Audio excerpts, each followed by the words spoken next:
I left. I still love my husband, even then. That is the part I have never been able to explain to anyone who asks. They want me to say I stopped loving him. They want it to be clean. It isn't. My name is Lorraine. I am 69 years old, and 2 years ago, my husband of 41 years handed me a manila envelope across our kitchen table. The same table where we had eaten 10,000 meals together, where our daughter had done her homework, where I had paid our bills every first of the month for 4 decades. And he told me he wanted a divorce. He didn't look at me when he said it. His name was Walter. We had met in 1981 at a church potluck in Dayton, Ohio. I was 27 and working as a bookkeeper for a small manufacturing company. He was 31, broad-shouldered, and he had a way of listening that made you feel like the only person in a room. That was the thing about Walter that I fell in love with first. The way he listened, I thought it meant he was kind.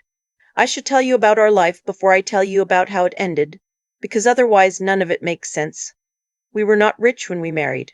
We were careful. I kept working after the wedding, and then again after our daughter was born. She was our only child, and I went back to work when she was 6 weeks old because we needed the income. Walter worked in commercial real estate, first as an agent, then as a broker, and eventually he built his own firm. It took 20 years of long hours and lean Christmases and me managing every household dollar with a precision that would have impressed an accountant. By the time we were in our 50s, we had done well. Not generational wealth but well. A 4-bedroom colonial in Westerville, a vacation property in the Outer Banks that we rented out most of the year, retirement accounts, a portfolio of rental properties Walter had accumulated over the years. I had never thought to question whose name was on what. That was my first mistake. The second mistake was trusting that 41 years of marriage meant something. When Walter pushed that envelope across the table, I did not open it right away. I sat and looked at him. He was 67 years old, and he looked smaller than I remembered him being. Or maybe I had just stopped noticing how he looked over the years the way you stop noticing furniture. He had a new haircut. I remember thinking that was strange. He had a new haircut and new glasses and a shirt I did not recognize, and I sat across from him and thought, how long have you been becoming someone I don't know? I opened the envelope. The word that stops you cold is not divorce. I had heard that word before. Friends had gone through it. I knew what it meant. The word that stopped me was separate property. Walter's attorney, and I want you to understand that he already had an attorney. When he handed me that envelope, he had planned this. There was nothing spontaneous about any of it. Had drafted a filing that reclassified nearly everything we owned as his separate property. The rental properties, the vacation house, the brokerage accounts tied to his firm. Years of careful filings and transfers that I had not known about had systematically moved assets out of joint ownership and into LLCs and trusts under his name alone. He had been doing it for 8 years. 8 years. While I was cooking Thanksgiving dinners and driving to our granddaughter's recitals and sitting beside him in church on Sunday mornings, he had been quietly, methodically, legally dismantling any claim I had to the life we had built. I did not cry. I want to say that I did, because crying would have been a normal response. But I sat at that table, and I felt something go very quiet inside me. And then I stood up and I said, I'm going to need my own attorney. He looked surprised. I think he had expected tears. I didn't give him tears. I called my sister Vera that night. Vera is 72, and she has never suffered a fool in her life, and she did not suffer one then. She listened to everything I told her, and then she said, you need a forensic accountant, and you need a family law attorney who handles financial fraud, not a general practice person, a specialist. She had a colleague who had gone through something similar. She made a call. The next week was the worst of my life. I will not pretend otherwise. I slept in the guest room. Walter had the audacity to stay in our house as if nothing had changed, and I made phone calls during the day, and I did not eat much, and I went through 41 years of documents I had kept in a filing cabinet in the basement. I had always kept records. That habit, that meticulous bookkeeper's habit of saving everything, would end up being the most important thing I had ever done in my marriage. I found things. I found records of LLC formations going back to 2015. I found property transfers that had been recorded at the county level, public record, available to anyone, just never looked at because why would I have looked? I found brokerage statements from accounts I had not known existed, and I found something else, a lease agreement signed by my husband for an apartment in a building in Columbus that was not owned by any of our properties. I did not understand that last one at first. Then I did. I met with the attorney my sister's colleague had recommended. Her name was Patricia Hensley, and she worked for a firm downtown that specialized in high-asset divorce with financial misconduct. She was in her 50s, direct, and she wore reading glasses on a chain that she took off and set on the desk in a way that meant she was about to tell you something important. She looked at the documents I had brought and she said, "How long have you been married?" 41 years. She nodded. "And you've been working for how long of that?" "All of it," I said. "I went back to work 6 weeks after my daughter was born, and I worked until I retired at 64. She wrote something down. Then she said, "I want to ask you something, and I need you to think carefully before you answer. Do you have any reason to believe that the LLC formations and the asset transfers happened before or after your husband made the decision to divorce you?" I told her I didn't know. She said, "That matters a great deal. If these transfers happened in anticipation of divorce proceedings, if he was prepositioning assets, that is not legal asset protection. That is dissipation of marital assets and potentially fraudulent transfer. Ohio recognizes the concept of marital waste. We can challenge this." I asked her what that would require. "Evidence," she said. "Timeline, financial records, and probably a forensic accountant." I told her I had records going back 20 years in a basement filing cabinet. She took her reading glasses off the chain and put them back on. "Then we have somewhere to start," she said. "My daughter's name is Kristen. She is 43 and she lives in Dublin, Ohio, about 20 minutes from the house where she grew up. When I called to tell her what was happening, I expected. I don't know what I expected. I expected her to be on my side. That is probably naive, but 41 years of being someone's mother will make you assume certain things. She was not on my side. She was not on anyone's side, she told me, because she didn't think it was her place to get in the middle of it. But then she said something that I have turned over in my mind many times since. She said, "Mom, Dad seems really certain about this. He says the properties were always in his name." "They were put in his name," I said, "without my knowledge. Over 8 years." There was a silence. And then she said, "Maybe you should talk to a mediator instead of a lawyer. It might be easier on everyone." I understood then that her father had gotten to her first. I did not argue with her. I said, "I love you," and I meant it, and I hung up the phone and sat in the kitchen and felt the specific grief of being abandoned by the people you raised.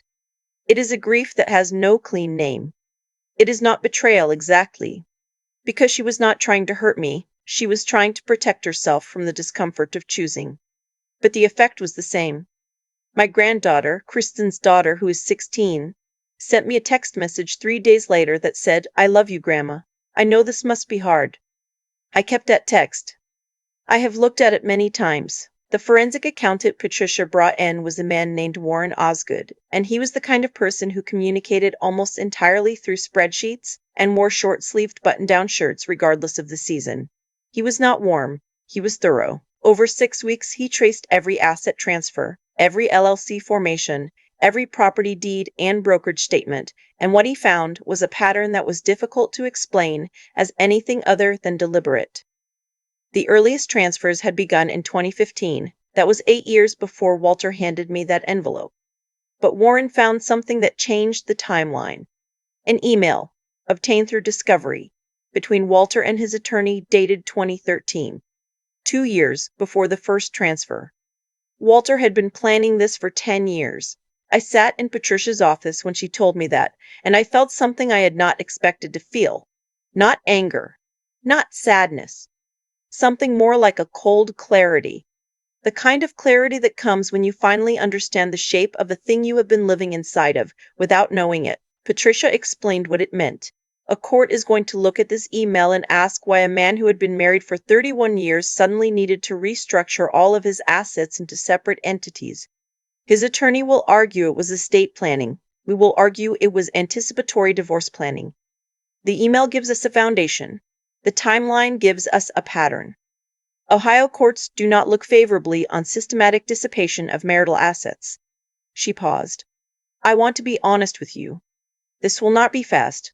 It may take a year or longer. It will be expensive, and Walter's attorney is good. Is yours better? I asked. She looked at me for a moment and then she said, I've been doing this for 22 years, and I have never lost a case involving documented fraudulent transfer. I told her to proceed. The months that followed were a particular kind of exhausting that is hard to describe to someone who has not been through it. It is not the exhaustion of physical labor. It is the exhaustion of constant low-level dread.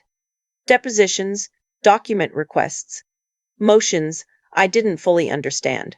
My sister Vera drove up from Cincinnati every other weekend and we sat at my kitchen table. Walter had moved out by then to that apartment in Columbus, and she listened to me and made me eat actual food and said, when I apologized for taking up her time, don't you dare apologize to me. This is what family is for.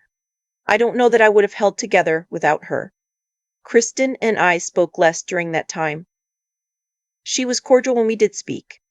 She asked how I was doing in the way that means she did not want an honest answer. Her father had told her, she said, that I was making things unnecessarily complicated. She did not say she believed him. But she didn't say she didn't. I kept showing up. That is all I knew how to do. I had worked since I was 22 years old, and I had managed money and raised a child and kept the household running for 4 decades. And I knew how to show up and do the next thing even when the next thing was hard. Walter's attorney fought hard. He argued that the LLCs were legitimate business entities, that the property transfers were routine asset protection, that I had known about the general structure of Walter's business holdings even if I hadn't known the specifics. That last argument made me furious in a way the others didn't, because it was designed to make my lack of knowledge into complicity. I had trusted my husband. That was not the same as consenting to be defrauded. Patricia argued, and Warren's spreadsheets showed, that the LLCs had been formed with no legitimate business purpose that postdated the marriage, that the properties transferred into them had been purchased with marital income during the marriage, and that the pattern of transfers aligned precisely with the timeline established by the 2013 email. She argued marital waste. She argued breach of fiduciary duty. She brought in the lease for the Columbus apartment, which by then we understood fully. Walter had been in a relationship with a woman who worked at his firm. That had been ongoing for at least 4 years. The judge was a woman in her 60s. I noticed that. I don't know if it mattered. I hope it didn't, because I believe in the rule of law, not the sympathy of individual judges, but I noticed it.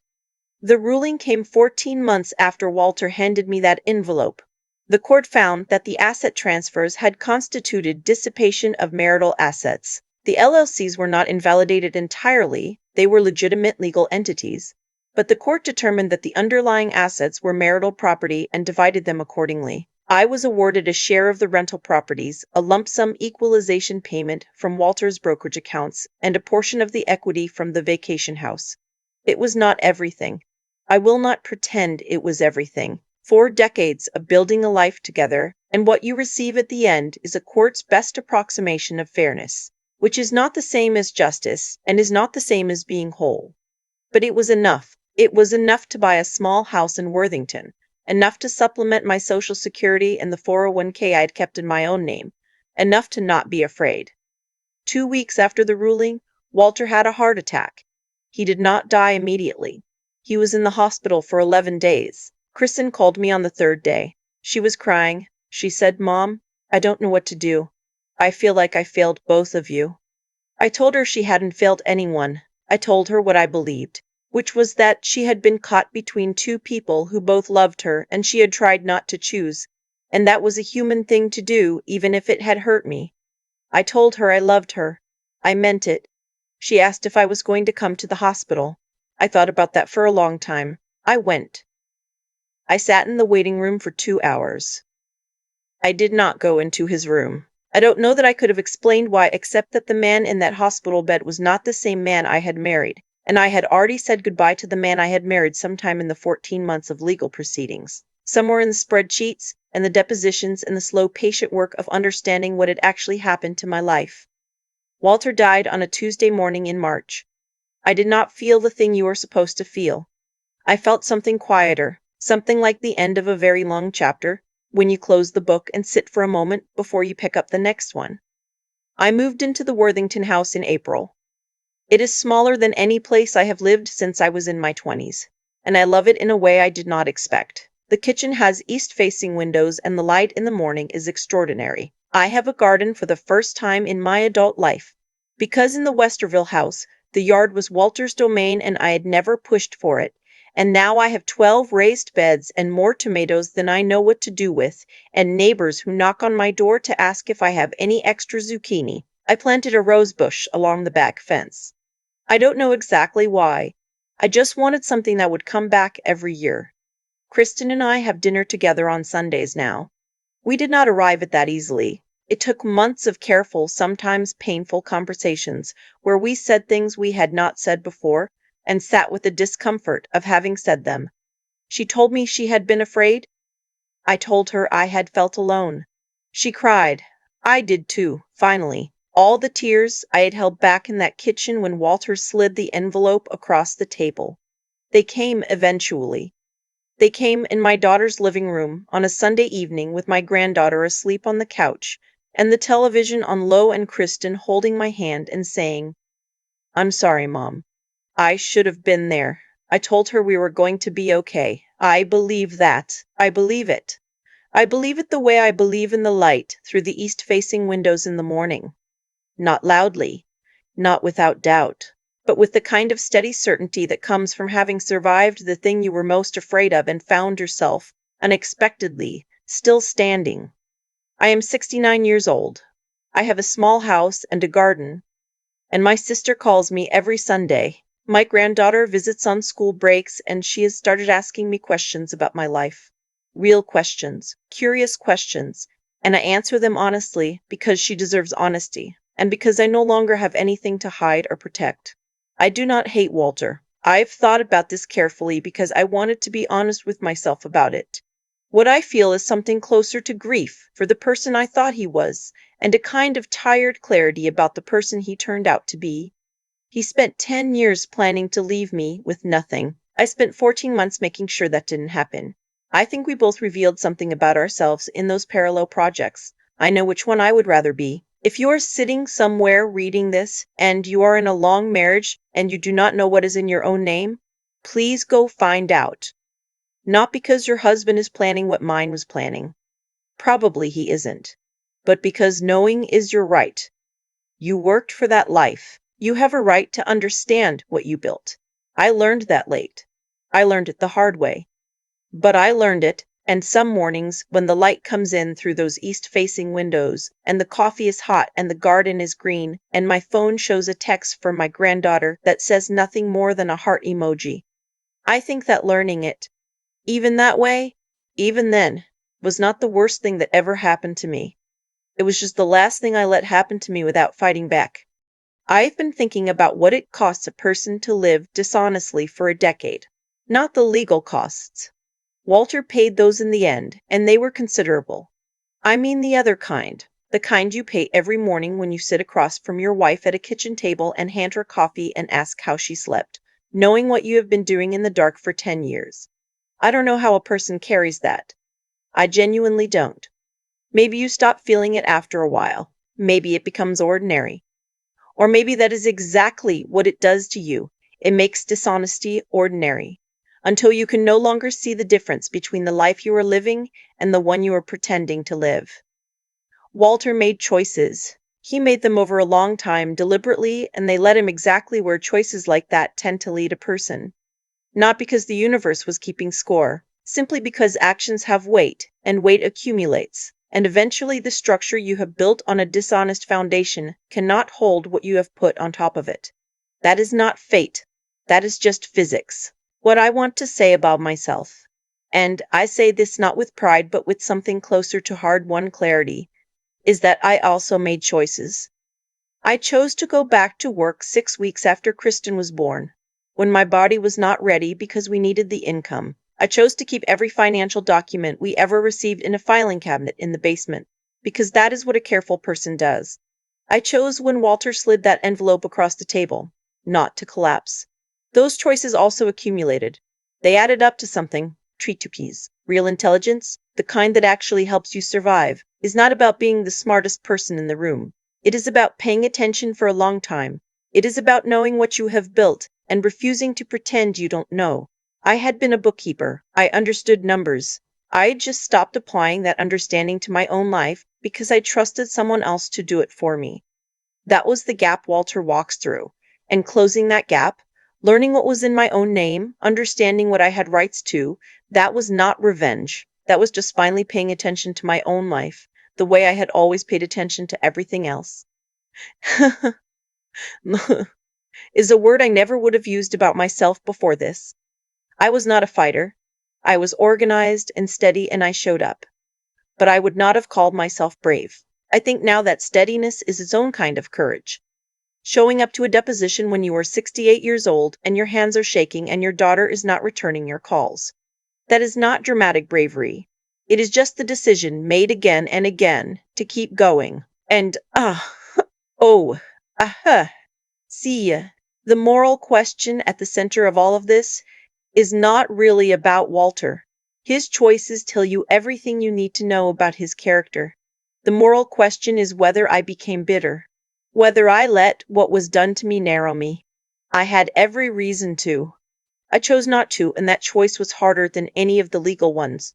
Forgiving Kristen was harder than facing Walter's attorney.